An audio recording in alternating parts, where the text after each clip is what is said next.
Greetings, viewers. What we have here is an MSI motherboard, which is a bit of a departure. I don't think I've ever used an MSI board before.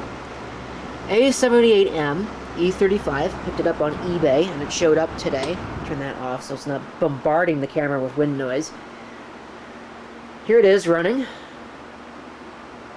So-called military class, which I believe is basically the same thing as ultra durable Gigabyte boards. CPU that it has on it's out of my own collection. It's an A10 5700 APU running at 3.4 gigahertz. I don't know if it's got some kind of XMP profile, because the RAM I believe supports 1333, but it's only running at 1066. I may try adjusting that later. It's only 2 gigs as well. My goal is to put that into that machine down there, which is running a Core 2 Quad Q8400 right now. That Core 2 Quad can be used for some other things, but I want to try this APU out for that task and see what it can do. Also, something that I might experiment with, if I can find a video card in my collection that will actually run in this configuration, is the so-called dual graphics mode, where it's basically crossfire between the APU's video and a discrete video card. Now, this isn't something that I would normally ever recommend you do, because it obviously does not provide any tangible performance increase, but it'd be kind of fun as an experiment nonetheless. But I gotta power up that machine and save some data off of it, because I can just about guarantee you that when I change this hardware, Windows is gonna freak out and it won't boot. So let's get that done. Here's a look at the existing hardware. You can see the Intel DQ45CB motherboard. It's actually got an NVIDIA Quadro FX 1800, which this camera will apparently not focus on. There we go. And I think that's my Hauppauge TV tuner. And the realization is that this may not work as well as I intended, because I need that Hauppauge TV tuner to work, and I know that it has a great deal of trouble working under 64-bit Windows.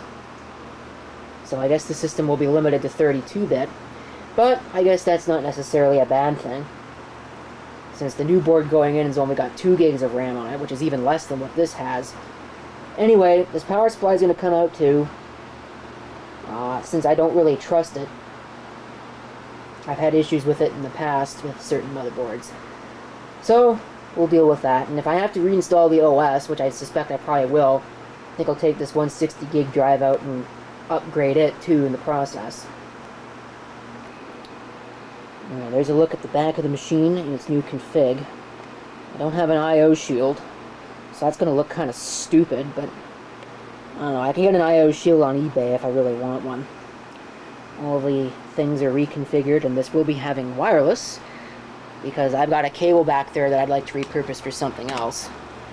So, here's a look inside all of the connections. This is the only motherboard I've ever seen that doesn't actually extend all the way down to the proper screw holes. I don't know if you can see it somewhere in there, but there's an extra set of standoffs. This motherboard's too short, so hopefully this all being over here is not going to pose an issue to anything. But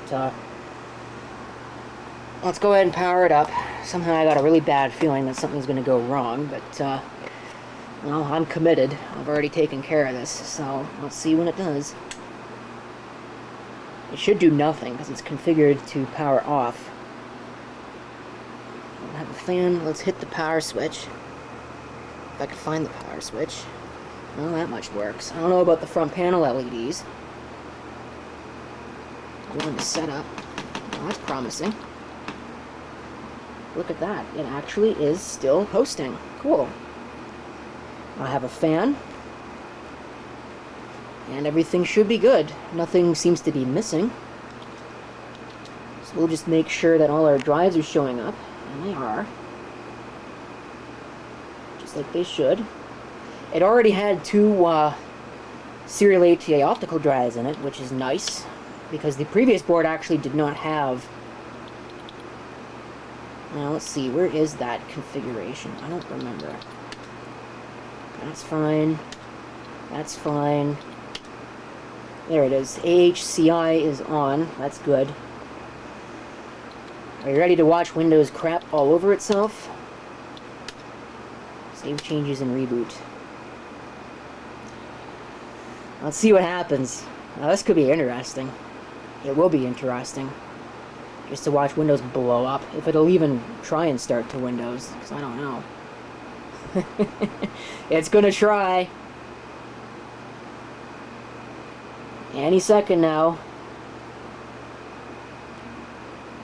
Just like that. Are you kidding me? No way. Oh, that is f***ing impressive. Oh, man. So, I guess I'm going to forego the idea of doing a complete reinstall because, you know what? That's exactly what I want. Because it means I don't have to futz around with this card back here to try and get it to work. Let me log in, I'll go find a mouse, and I'll put the side panel back on this. And we'll get it reconfigured. I can't believe that started up. The other thing this is going to allow me to do is it's going to let me compare and contrast the scores after I install all the drivers, of course. So that's what it was before the upgrade. But I got to reboot it and see what else we need. I think there are still a couple of things that it will require. Okay, so all of the drivers should now be installed, including the Wi-Fi, which was a real bear to try and figure out because apparently it didn't want to work. Then I gotta update all the programs that still need to be updated, but I want to work on this Windows Experience Index thing here. We'll go ahead and we'll refresh that. Remember, keep in mind, those were the previous scores.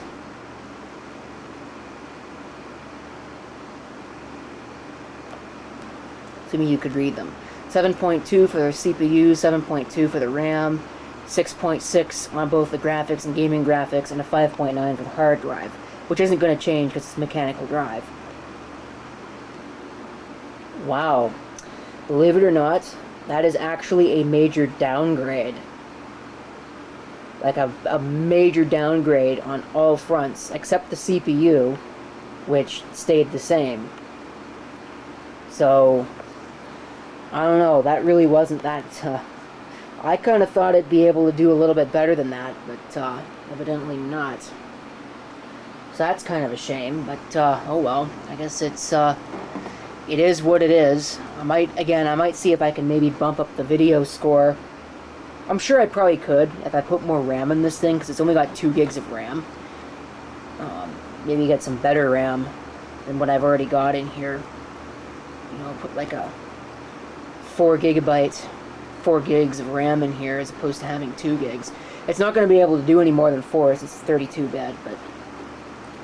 Well, anyway, so now I gotta get this thing put into its little cubby and finish the setup up.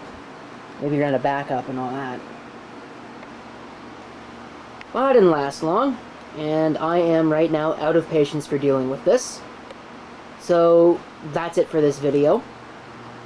We'll fix it in another one. If it wants to be insolent like that, then fine.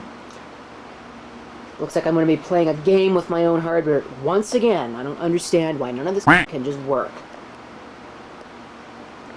Ridiculous. Really it is. Like the stupidest thing imaginable. I even tried booting to a Windows 7 DVD, and it still will not. It won't even boot that. So fine. If it wants to be mentally retarded, then we can deal with that. And yes, that's what I said, and yes, that is exactly what I meant. UEFI is the dumbest thing anybody ever invented. And anybody that disagrees with me is wrong. Before I get into any more trouble with the audience for daring to state my opinion on video, I think I'm going to end it. Hardware upgrade at least went well. Something finally worked. Now it's just straightening out the software BS that I shouldn't have to do. But because the computer is broken as hell with its broken as hell UEFI, as if there's any UEFI implementation in the world that isn't broken as hell, now I do. So I guess there'll be another video. Yay.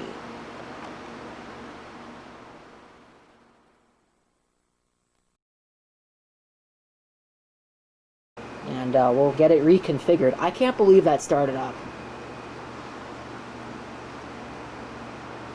What are you doing? Well, you're on camera.